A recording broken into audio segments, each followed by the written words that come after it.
En la actualidad, la educación está en la mira de un mundo globalizador. Esto surge por las diferentes necesidades que la humanidad y el contexto social requieren. Por un lado, la constante aplicación de las tecnologías de información y comunicación. Por otro, el manejo de un lenguaje que permita la internacionalización y el intercambio académico, buscando generar en el individuo competencias y habilidades que satisfagan cada una de las demandas exigidas por el mismo hombre. A lo largo de la historia, la educación ha sufrido grandes cambios, y como se puede apreciar en la actualidad, estos cambios cada vez son constantes. Esto ha permitido a la comunidad docente diseñar estrategias que busquen la calidad educativa y que sean efectivas en la generación de competencias. Ya que nada es surgido de la nada, el hombre dedicado a la educación está en la búsqueda constante de innovar a partir de lo establecido en tiempos pasados. Retomando un poco de la historia, se puede vislumbrar desde épocas antiguas cómo diversos eventos han ayudado a consolidar nuevas estructuras que permiten académicamente un mejor desempeño en el individuo actual. Siendo la filosofía madre de todas las ciencias y Pitágoras considerado como el primer filósofo, tienen gran influencia en el contexto educativo, dando las bases a la pedagogía como parte esencial de la atmósfera académica. Se puede decir que la educación se desarrolla en 4 etapas. La primera conforma la educación en la antigüedad, la segunda la escolástica, la tercera el Renacimiento y finalmente la cuarta como la época contemporánea. Dentro de estas etapas se puede ver claramente cómo el contexto educativo gira en torno a la religión, ya que en aquel entonces su poder era inminente para el desarrollo de las clases sociales. Aunque dentro de la primera época la religión sufrió grandes fracturas, pues el auge de la filosofía y su constante demostración de las cosas repercutió considerablemente en el desarrollo eclesiástico. Regresando a Grecia en los tiempos de Sócrates y el desarrollo de la ideología sofista, la educación se basaba en el raciocinio con la firme intención de establecer nexos en la vida política y social, preparando gente que tuviera la habilidad de persuadir con la palabra.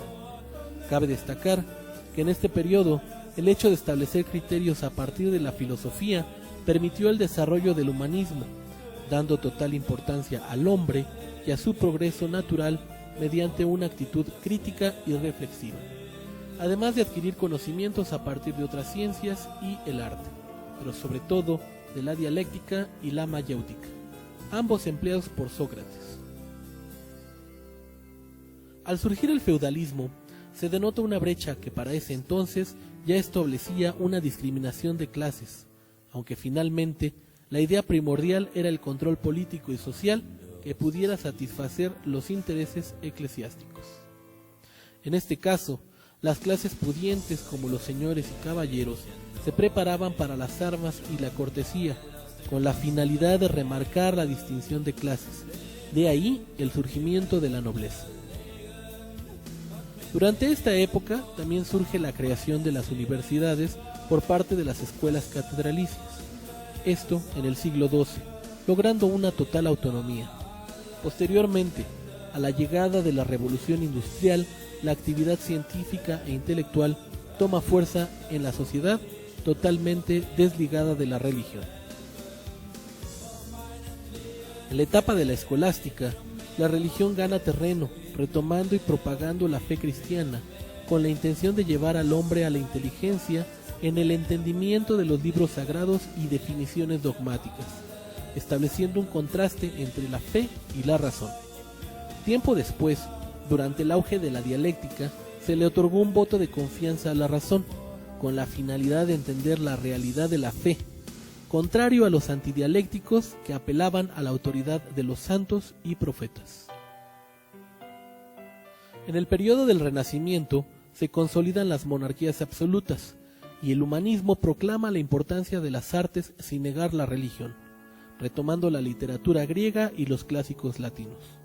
Por otra parte, el humanismo toma gran fuerza en Europa, principalmente en Italia, cuna de esta gran corriente, al igual que en Inglaterra. Es en ese momento cuando inicia la revolución pedagógica. la educación es considerada ya formal e integral, siendo de gran avance en este proceso. Es importante señalar que para esos tiempos autores como Veggio estaban totalmente en contra de los castigos o represiones físicas. Asimismo, grandes autores humanistas consideraban que el aprendizaje debía ser placentero, similar a los juegos, con el propósito de generar un aprendizaje significativo a partir del interés de los estudiantes. Posteriormente, en los siglos XVI y XVII, surgen las grandes academias, especializándose en ciertas áreas y solamente con acceso para algunas clases, las más privilegiadas.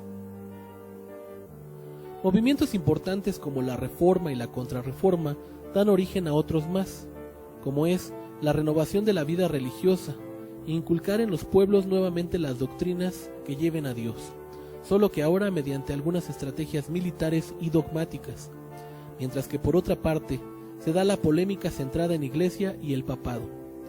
Dados estos acontecimientos, surgen consecuencias de índoles políticos educativas, donde los principales movimientos, como el luteranismo y el calvinismo, se difunden en zonas feudales y burguesías urbanas respectivamente, donde cada vez es más remarcada la brecha diferencial entre clases favorecidas y menos pudientes. La pedagogía para entonces ya se basaba con métodos constructivistas y se comenzó a trabajar en una cultura axiológica. Durante la Contrarreforma, la religión sigue su lucha en el adoctrinamiento. Surge la Compañía de Jesús y la Santa Inquisición, además de que las facultades y la enseñanza de las ciencias humanas estaban sujetas nuevamente a la religión cristiana.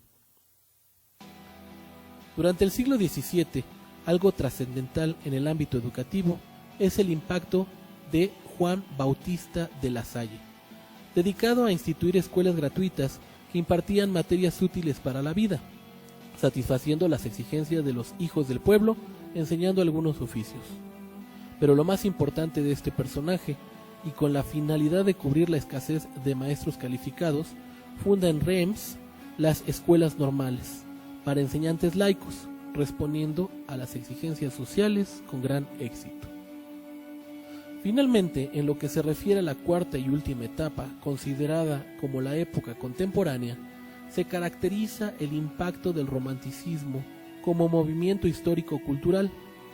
Personajes como Goethe, Hegel y Pestalozzi son de gran importancia, particularmente estos dos últimos por su injerencia en lo filosófico y pedagógico.